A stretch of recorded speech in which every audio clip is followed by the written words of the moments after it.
This is a really fun episode all about choosing your baby's name.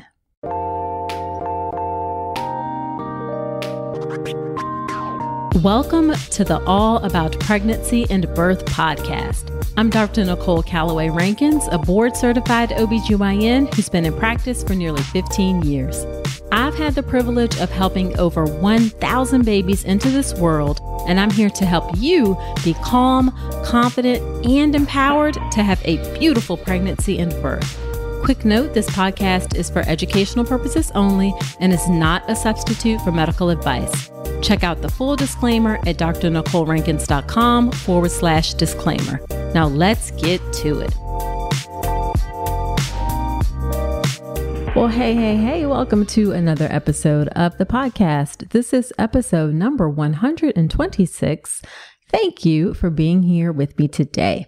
On today's episode of the podcast, we have Jennifer Moss. Jennifer is the founder and CEO of babynames.com. She's the author of the Baby Names workbook and co-host of the Baby Names podcast with her sister Mallory.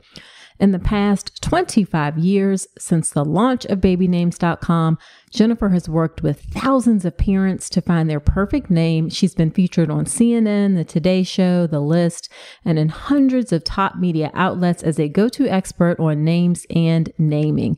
Babynames.com is the number one name site with over 2 million visitors a month. We have a fun conversation about current trends in baby names, what influences trends in baby names, tips for choosing your baby's name, what to do when there's a conflict over your baby's name, and I share how we came up with our daughter's names. It's probably not what you would expect. This is a great and fun conversation, and I know you will enjoy it. Now, before we get into the episode, a listener shout out. This is from Ellie P. She left me this review in Apple Podcast, and the title of the review says, "Great podcast for expecting parents." And the review says, "I can't recall how I found this podcast, but I'm so glad I did. I'm a first-time mom, and listening to the topics Dr. Rankins covers in her soothing voice is helping me feel more prepared for so many aspects of pregnancy. Thanks for making this show." Well, you are so welcome, Ellie P, and I hope I'm saying that correctly. I so appreciate you taking the time to leave me that lovely review. Now, she mentioned that she is a first-time mom, and I also have first-time moms in mind when I created the birth preparation course. The birth preparation course is my signature online childbirth class that gets you calm, confident, and empowered to have a beautiful birth, teaches you how to have a calm and peaceful mind, how to understand your body, labor, and birth, as well as the postpartum period. And it also teaches you how to confidently advocate for yourself and things that you want for your birth. That's really important when you're giving birth in a system, in our U.S. healthcare system, that isn't always designed to support you.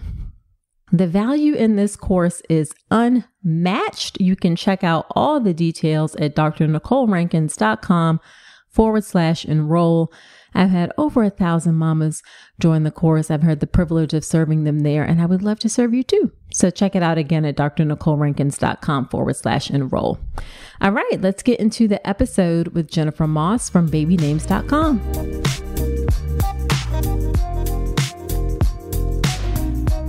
All right. Thank you so much, Jennifer, for agreeing to come onto the podcast. I'm so excited to have you here. We are talking about baby names. It's something that people always love to talk about. So I'm super excited. I'm excited too. Thank you for having me. Yeah. So why don't you start off by telling us a bit about yourself and your work and even your family, if you'd like. Sure. I grew up in the Chicago area, and I actually got my degree in music. But while I was in college, this thing called the personal computer came out onto the market, and I was just so enamored. I glommed onto it, and I learned how to program. And when I graduated, I just went right into technology. It was like a no-brainer, either that or be a starving musician, right? Right. So I went right into technology, and I did a lot of software development. And when the internet came about for public use, I was like, oh, I totally want to learn this platform. And I had this software program I created, which was like a digital baby book.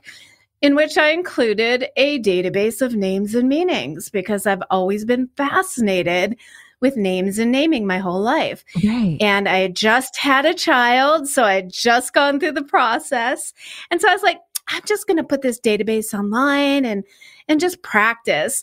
And what I found was tons of people started coming to my website. And that was before I even registered the domain babynames.com. So when I did that, then the rest is history. And that was back in 1996. So we've been online now for 25 years. Wow. I just love how you were able to put all of these things together that you enjoy. And also being a woman in the tech space was maybe a little bit new as well. But I think that's just a great story. Thank you. Yeah, I was one of the first, pretty much first females in the internet industry who was actually on the tech end. Yeah. Love it. So you started babynames.com. It's been around for 25 years, you said. So let's talk about so obviously you've learned a lot in that time about baby names. So let's get into it. Yeah. And it grew so much that I needed help with it. So I recruited the smartest people I knew, and that was my mom and my sisters, to help me with the site. And we all became involved, and it became a family business. Love it. That is love that story. I always love those things. It's like when things come together, they come together. Right. Yeah. So why don't we dive into what are some of the current trends that we see in baby names?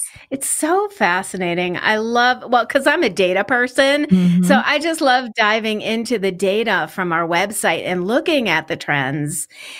This year, we're seeing a trend on the girls' side of nature and flower names. We're seeing iris, daisy, magnolia, and dahlia. Those are holding steady. They kind of came onto the charts in the past couple of years. But nature names are really big for girls. On the boys' side, I see this new trend of Brit names like Alistair and Tobias and Simon, and names that had never really been on the US charts. So that interested me. And then there is this, what I call kind of the pandemic names. So I believe that COVID really affected baby names in that people are trying to choose names with power and hope associated with them. Queen, legend, royal, and then god and goddess names like Persephone and Apollo are big. And then names of power like Justice and Gunner and Hunter. So those have just popped onto the charts in the last year or so. And I'm like, I wonder if that's just a reaction to kind of feeling powerless in what was going on in the world. That is a really interesting observation, and probably so when you think about it, because it's, having a baby is a hopeful thing, and you want to infuse some of that into the child's name. For sure. So what are some things that you've noticed over time that really influence trends in baby names? Well, yeah, before the internet, it was mainly family names. That was one of the biggest influencer and what parents really looked towards in naming their children, family names and maybe some pop culture trends.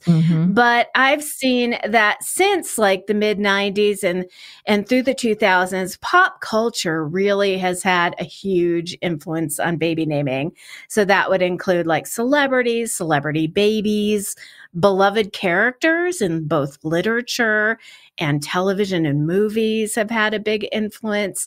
And, world events, like I said, the pandemic or politics. And in a way that kind of makes me sad that that we're so influenced by celebrity culture and names. But I guess it's just a reflection of our time. It is. And the name Chloe, for example, was never spelled with a K. It was always spelled spelled with a C, and that's the traditional Greek spelling.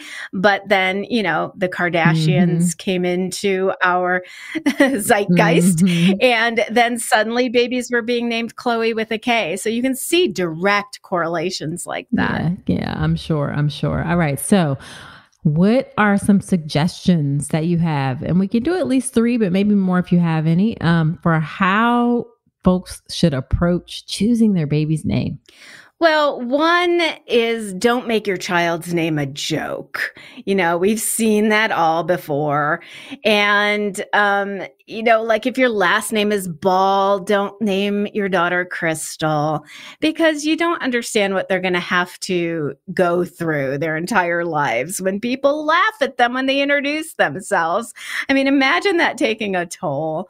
And, the most important piece of advice I can give is just look at the name from the perspective of the child, because they're going to have to bear it. And is it going to be a blessing, or is it going to be a burden for, are they going to have to spell it for people their entire lives, or are people going to laugh at them, or will people like, oh, that's a cool name, and we have a book called The Baby Names Workbook, and we have a couple little tests to try out names.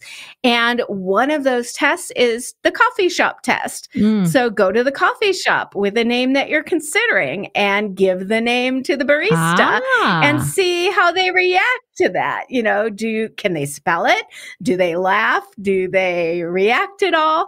And see what happens. Yeah, I think that always when I see names like that, because I've seen lots of names, of course, that are sort of like that jokey sort of, it's like, why would you do that to the child? So I agree that I love the perspective of think about being the person that has to walk around carrying this name and what that means for them. Yeah. That's a really, really good piece of advice. So what are some other things that folks should, I love that coffee shop test, by the way, because you can get any type of name you want. Right, exactly. Nobody cares. If you don't feel comfortable doing it, then don't make your child do it. So, So what about some other suggestions for how to approach a name? Another one is to introduce yourself as if you're your child. And usually when you introduce yourself, you use the first and last name. Like the middle name really doesn't matter as much as you think it does, because rarely are they going to introduce themselves by all 3 names. Right. Usually you only put your first and last name on, resumes and stuff like that. So how does it sound out loud? And is it rhythmic, and does it sound good and feel good with your last name? Sometimes just saying it is so different than seeing it on paper. So that's another test that, just say, hi, my name is, and see how it sounds. Love it. And then another one is, and this is really fun, is to ask the opinion of a 6-year-old. Oh, we got to hear more about this. Okay. Because that's how kids are going to react to the name. See how they react. If you have older children, ask them how they feel about the name. Right. And if you don't, ask your nieces or nephews or friends' kids and see how they react, because that's how your kid is going to have to deal with their classmates in school. Nice. Love it. What should parents do when there is a conflict about choosing the baby's name? Yeah, there can be so many conflicts, and we've dealt with thousands and thousands of parents who come to us with conflicts. But I'll tell you, the most common conflict is what I call the veto dynamic. And that's when one parent is responsible for coming up with names, and they keep throwing them out. And the other parent's like, no. And that rarely works, because you can't read the other parent's mind, right? Right. And then it just gets into some vicious circle, and both of them get frustrated. So what we recommend is that you both make lists on your own. You can do it on your own and come up with names, but both participate in the process if there are 2 parents, and then come together and make a specific time to talk about names, and then share your ideas with each other. And so it's an equitable type of process. And, your partner might come up with names that you just never thought of ever. Mm-hmm. But then there's always going to be names where, are automatic no's, like, ex-boyfriends and ex-girlfriends. And there's no way to know that unless you communicate, That right? is very true. So, yeah, just set aside time to talk about the names. Don't do it while you're working out or while other things are going on. And make sure it's an equitable process where both parents are coming to the table with names. That makes a lot of sense. And then when should people start working on that whole naming process? It's funny because I've heard, like me, people creating lists when they were children or teenagers, just collecting favorite names. And it's usually more women than men who do that. Right. They're forward thinking. And plus, we're the child bearers. But yeah, and I don't think it's ever too early to start collecting names. I have a notes on my phone where I collect names, and I'm not even of baby making age anymore. Right. But that's my business. Right. But I just love collecting names. You might see a street name that you love, or you might think of, again, a beloved character that you think, oh, that would make a cool baby name. And it can even be before you're even expecting. I know with my daughter's name, she's Miranda. And that was my husband's mother's maiden name, like Lin-Manuel, it was Miranda. And as soon as I said, what was your mother's maiden name? And he told me Miranda, I wasn't even pregnant yet. We weren't even married yet. And I was like, okay, that's going to be our daughter's name. Oh, wow. And he looked at me and he's like, yeah, okay, hon, Gee, this is jumping the gun. But it turned out that was our daughter's name. I love it, love it, love it. So I do think people probably shouldn't wait until the last minute, though. No, because that can create a lot of stress. Yes. Yeah, definitely. You've got enough to worry about, in the last month or so. Yeah. So don't wait till the last minute for sure. Yeah, or at least have some options. I definitely see people come and they have like maybe 2 or 3 options, and then they want to see the child first before they pick the name, which I can kind of see. But like, don't have like 12 options. Just narrow it down to like 2 or 3, right? And then you can decide. Yeah. So what are your thoughts on when to reveal baby's name to like family and friends, either like during pregnancy versus waiting until the baby's here? I don't think there's a right answer to that. I think it all depends on, your preferences, the parents' preferences. Some people want to get input as much as they can. Some people just don't want to reveal it because, it's a lot easier to reveal a baby's name after the baby's born because less people are going to criticize it. Like, obviously, once the baby's here, right? Exactly. All the focus is going to be on the baby itself. And they're not going to say, well, that name sucks. They're more likely to say that before the baby's born. So some parents choose to wait, but some parents do want input. So it's a personal preference. Yeah. For both of our girls, we didn't tell anybody the names until after they were born. And that's primarily because we fell into the camp of we don't want anybody else's opinion. So we could just wait, baby's here, and like this is the name, and you just have to accept it. What are their names? My older is Sienna. Oh, I like that. And my younger one is Elena. I love that. Yeah, thank you. And interestingly, they came from this is crazy story, but my husband, Falcon, his name is Falcon. So we have that's wonderful. Like I have the most boring name in the family.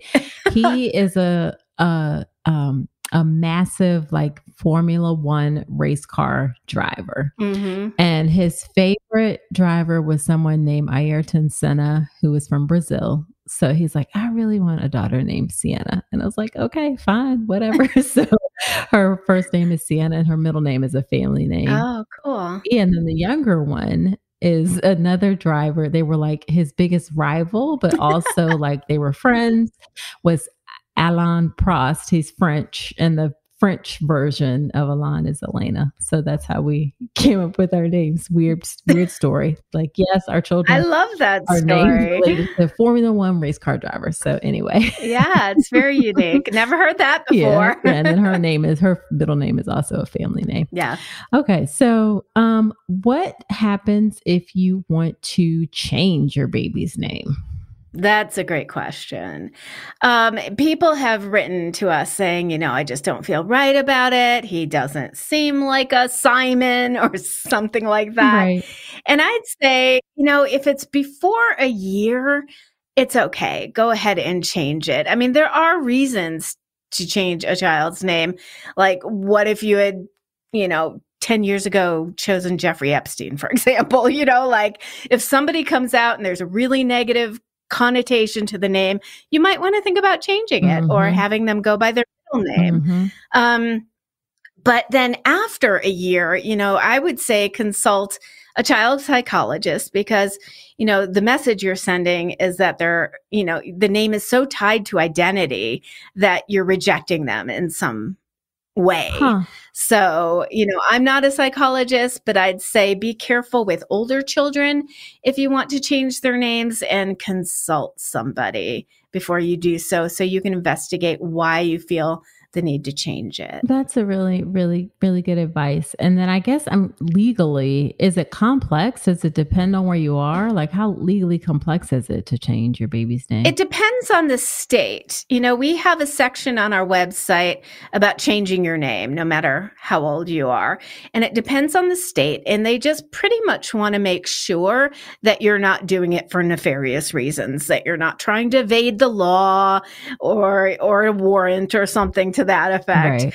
But, it costs a little money, but it all has to do with, I think, the Secretary of State where you live here in the States. Okay. So let's talk about some baby names that you've come across. I don't know if I sent this to you in the questions, but let's start with, what are your 3 favorite baby names? Do you have 3 favorites or some favorites that you like? I don't know, because I don't really collect them for myself anymore. Of course, I love my daughter's name, Miranda. Of course. And I also like a very similar name that's a French kind of version of it, Mireille, Mireille. And for boys, I tend to like longer traditional names for boys, like Jonathan or Alexander. Christopher, maybe. Yeah. No, not so much. I'm not Christian. Okay. Jew doesn't really want to do that. But I would say, like kind of classic names like Errol, Errol. Okay. Things like that. So that's my naming style, but I wouldn't put that on anyone who asks us to come up with names for them. Sure. That's really hard anyway. Sure. Yeah. Do people ask you to come up with names? Oh, yeah. And that's really hard because it's so personal. Right. It's like asking some stranger to pick out an outfit for you, but that outfit you're going to have to wear the rest of your life. Right. So, it's really hard to come up with names for other people. Yeah, I'm sure. So what are then some of the most unusual baby names that you've come across? Well, of course, unusual is relative, subjective, right? What might seem unusual to us might be a common name in another country or culture. But there's one that just really kind of stays in my memory. And there's a child in New Zealand who was actually taken custody by a judge because the parents named her Tallulah Does the Hula from Hawaii. Like that was her name, her first name. Oh. And a judge deemed that to be abuse or, not acceptable. Yeah. So he took custody of the child, within a couple hours, obviously, until the parents came up with a new name for this girl. Oh, but wow. Things like that sounds like a joke to me. So anything like that is just bizarre. I also think it's kind of silly to name a child after a well-known brand, like Facebook was a name of a child. But even something like Bentley or Ruger, like why attach that particular brand to your child? Right. And not let them choose whether they like it or not. Right. I mean, I'm sure there were beer lovers that named their children Corona, and, well, good luck with that. Talking about name changes. Right. So, yeah, why would you name your child Facebook? Like, it's always perplexing. Yeah. So to me, that's unusual and ridiculous. Yeah. Okay. So as we wrap up, then what would you say is one of the most frustrating parts of what you do in your work? Well, I think we touched on it, and that's when parents think that I can come up with the perfect name for their baby. Mm-hmm. And I think only the parents can do that because it's all about you. It's about your experiences. It should be about the people you admire and who have influenced your life or the literature. I mean, it's just so personal. And I also teach a writing class. And one thing I say about naming a character is you have to consider the character's parents. Where did they grow up? What kind of personality do they have? Are they conservative? Are they wild? Are they hippies? Because all that goes into naming a baby. What's the culture?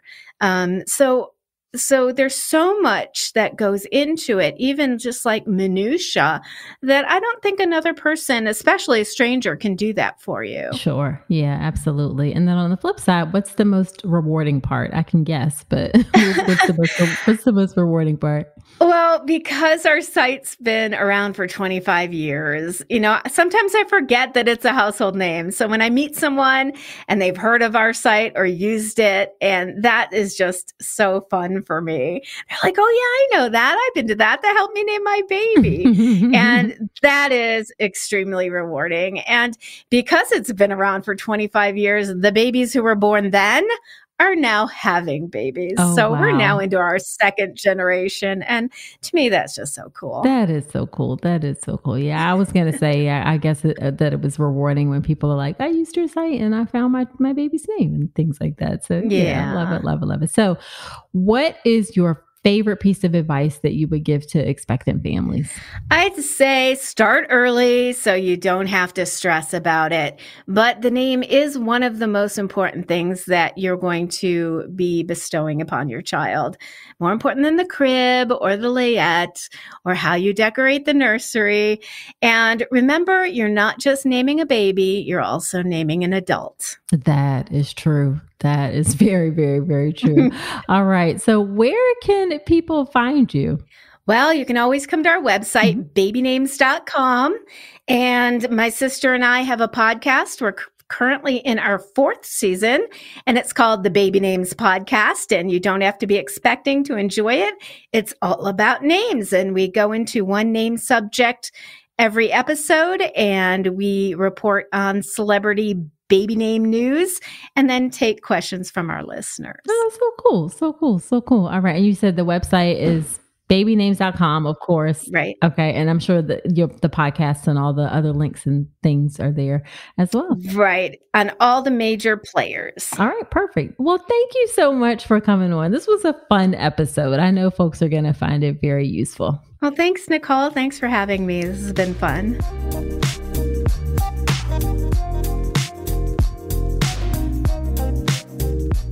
All right. Wasn't that a fun conversation? I really enjoyed talking about choosing your baby's name. Now, after every episode, when I have a guest on, I do something called Nicole's Notes, where I talk about my top 3 or 4 takeaways from the conversation. And here are my Nicole's Notes with Jennifer. Number 1, I want to say a quick note about cultural names. So there is a difference between names that are jokey and names that are culturally different than what may, quote unquote, be typically seen in the US. Don't be afraid to name your child something that's culturally meaningful to you. Okay. People can and should learn how to pronounce it. So don't shy away from names that are meaningful to you just because they may be different than like Smith or Williams or, more common, quote unquote, American names. Number 2, if you encounter someone and their name or their first or last name is quote unquote difficult or challenging to pronounce because it's something you're not familiar with, and you say something like, you know what, do you have a nickname or something that I can use? Or I can just never pronounce that. Those types of things are rude and disrespectful. You can ask how to pronounce someone's name. You can make an effort to pronounce it. It's not that hard. And if you butcher it, then you can just apologize, try again, and ask again how to make it work. Don't be dismissive of other people's names just because it's something that is challenging for you to pronounce. And then the final thing I want to say about names is when you're choosing your baby's name, have fun. This isn't something that should be stressful. This is one of the most enjoyable parts of your pregnancy and welcoming a new baby. So have fun with the process. It definitely should not be stressful. All right. So there you have it. Be sure to subscribe to the podcast in Apple Podcast, wherever you're listening to me right now, Spotify, Google Play, or whatever myriad of podcast players there are out there right now. And I always love it when you leave a review in Apple Podcast in particular. It helps other women to find the show, helps the show to grow. And I do shout outs from those reviews from time to time.